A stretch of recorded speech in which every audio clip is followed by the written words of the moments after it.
So we have this question here, which is coming from matrices. So matrices, they come in paper 2 as well as in paper 1. So for the ones which come in paper which come in paper 2, this is the way they ask. There are only 3 ways. They can ask you to find the value of something. They can also ask you to start here. They can ask you to find the value of a certain variable.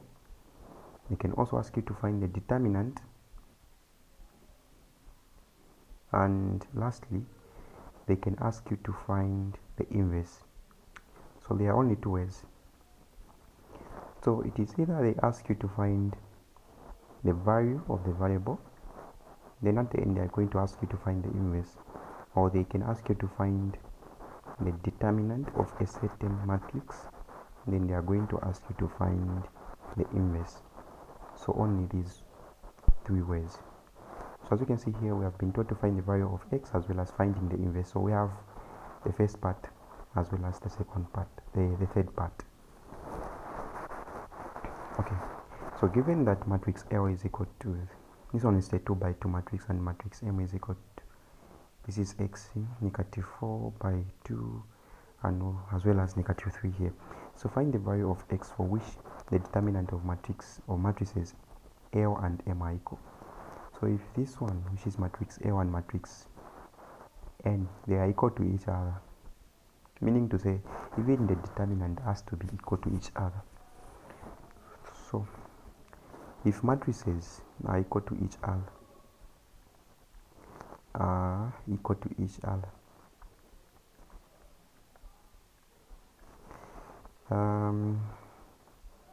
even the determinant is going to be equal to each other. So that is one thing that you need to know here. It's very, very important. So what we are going to do, since we don't know the determinant of matrix L, since it is the one which is having full numbers, this one is having a variable which is x, so we have to find the value of x using the determinant of matrix L.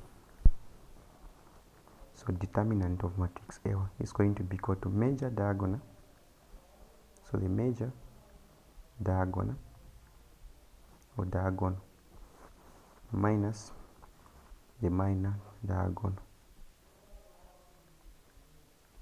So this one is a formula that you need to use. So the numbers which are in major diagonal, you need to know that these numbers are they are in the major diagonal. And then these ones here, they are in the minor diagonal. That is one thing that you need to know. So for the major diagonal, we are multiplying major diagonal.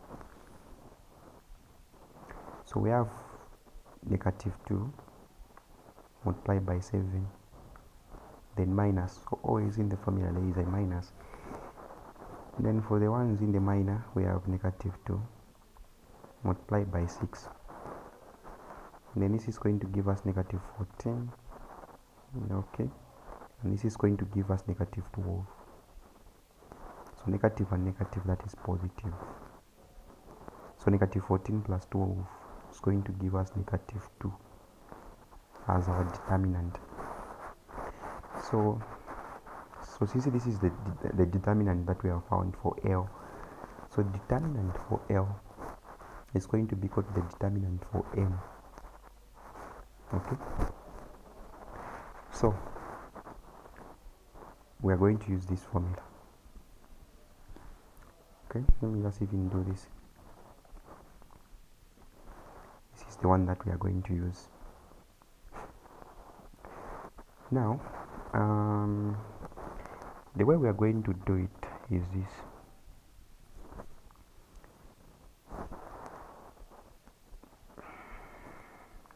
Since we know the determinant, so meaning to say this is where we are going to put our determinant, then do the rest. We know to say this is a major diagonal, this is the minor diagonal or diagonal, then we do the computation. So the determinant is negative 2, then the major diagonal, it is 2 multiplied by x, which is 2x, then minus Negative 3 multiplied by negative, this is negative 4, let me see, yes, negative 4, so it's going to give us positive 12.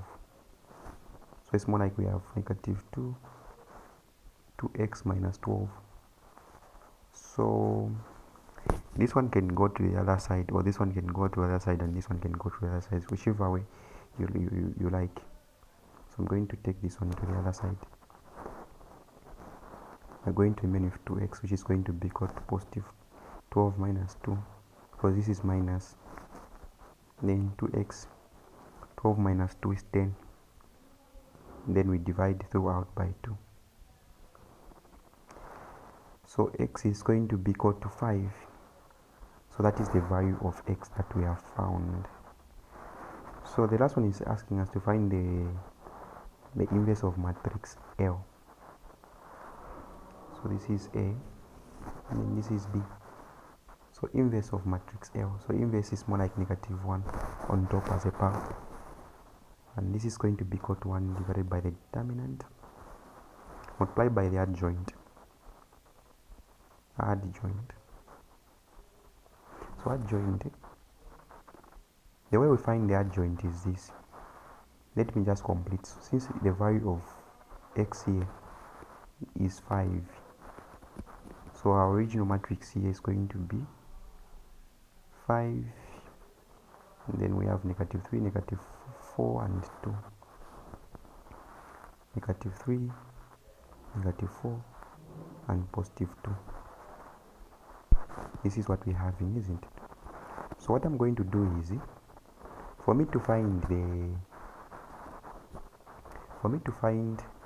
adjoint of this one, I'm going to interchange the numbers in the major diagonal in terms of the positions. So this one here is going to take the position of this one, and 2 is going to take the position of 5. So what do we have? We have 2 and 5. Then the numbers in the minor diagonal, you change the sign. If it is positive, you add a negative. If it is negative, you remove a negative so that it becomes positive. So these are negatives, so they are going to become positives. I'm sorry, that one is 4. So this is the way you're supposed to write it. Now, like I said, this is how you're supposed to find the adjoint. Let me just erase that one. Okay, put it in math. So this is the way you're supposed to write it, isn't it? So this is our adjoint. This is how you're supposed to find the adjoint. So we're going to say 1 divided by the determinant. The determinant was negative 2. And then the adjoint that we have is 2, 3, 4, 5. Okay. Then from there, if you want, you can multiply, but you can also leave your answer in this form here. It is also the same. It's up to how you want your answer to be. So therefore, this one is going to be our final answer. This is how you're supposed to find. The next question is asking us to evaluate. So this one is focusing on integration. So you have to integrate this function here, and then you evaluate it.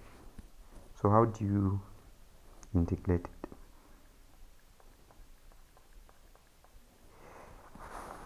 So integration is the opposite of differentiation, or differentiation is the opposite of integration. So for integration, we had 1 as a power. So this is x to the power 0, or any constant number. It has a variable of x to the power 0. So we're going to add plus 1 as a power, and then divided by the sum that we're going to get. So this one, what are we going to get? We're going to get 6 x to the power 3 divided by 3. Then this one, it is 5 x to the power 2 divided by 2. Then this one, it is plus 2x. To simplify this one, we're going to have 2x to the power 3, 5x to the power 2 plus 2x. So we have integrate this one here. Okay, so we have to put also the limits we have positive 1, also have negative 3. So this is how you're supposed to find it. But in the actual sense, when you're integrating, you're not supposed to show all these things. I was just showing you how to integrate. So directly you do it like this. We have this one here.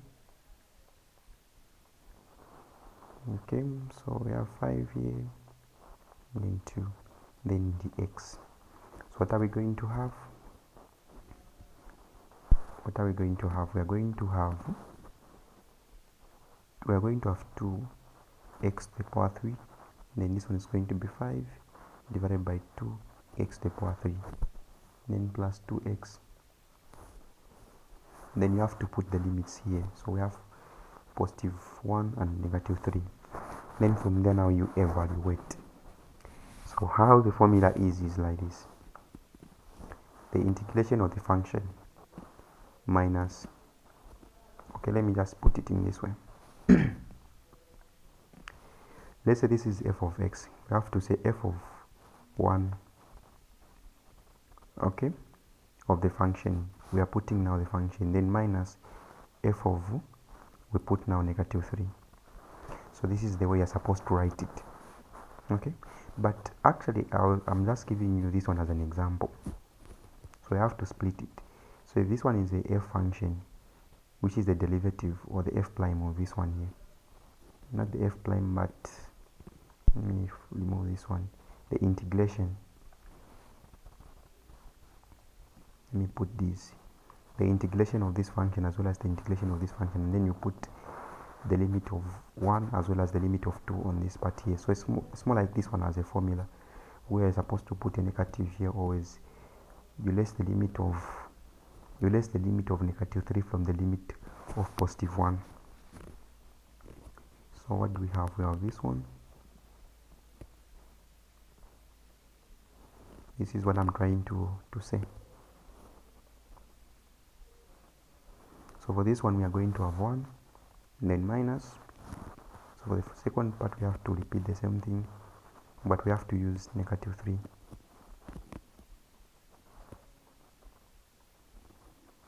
Then plus 2x, then negative 3. So this is what we have. Okay, now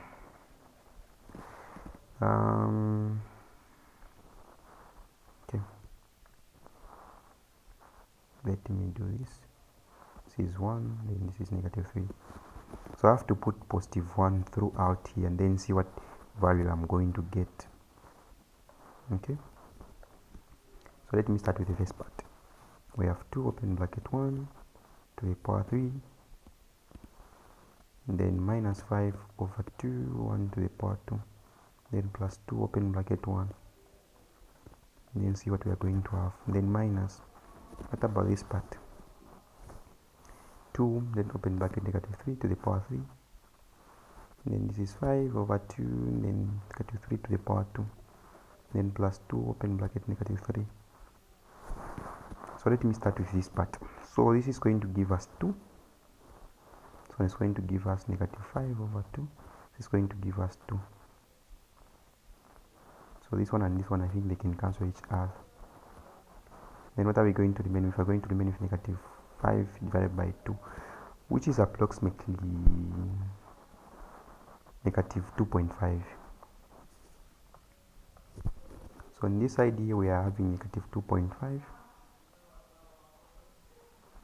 Then minus, what about this part? This is going to give us negative 27. Then negative 27 multiplied by 2. This is 4, I think 54. Negative 54. Then for this part we have 2, which is going to give us positive 9. Positive 9 multiplied by 5. So what are we going to do? 1, 2, 3, 4, 5. Okay. So remainder 5. So this one's going to 1, 2, 3, 4. It's going to give us 45. Okay, so it's going to give us negative 45. Then divided by 2. Then this is going to give us negative 6. And then from there Let me just erase this part. Okay, then take this one up, then see what we are going to have. So here we can see that the common denominator here is 2. Even this one I can just reverse it or return it to the way it was like this, isn't it? So if the common denominator here is 2, then what are we going to have? This is going to give us 108. It is negative 108. Then this one is going to give us negative 45. This one is going to give us negative 12. Okay, then minus here, then minus 5 over 2. So this is what I'm having. This one plus that is going to give me 57, negative 57. Then 57 plus 108. What am I going to get? Remember, this one is paper. You can also use the calculator if you want, but you have to use a calculator for this, yeah, for the proper computation. So we have 108, then plus 45 plus 12. I'm getting 165. So where should I write this one? So I have negative 5 over 2 plus 165 divided by 2. Since I have common denominators here, you remember where this one is coming from. These are negative, so negative multiplied by negative, that is positive. Okay, so this one is just direct forward. I'm going to get 160 divided by 2, because the denominators are the same. You get 1, then you add the numerator. So this is what I've done. So negative 5 plus 165, that is 160. Okay, then 160 divided by 2, I'm going to get 80. So the answer has to be 80 unit squared. Unit squared. So this is the way you're supposed to answer that. Thank you very much for watching. Remember to subscribe for more videos like this.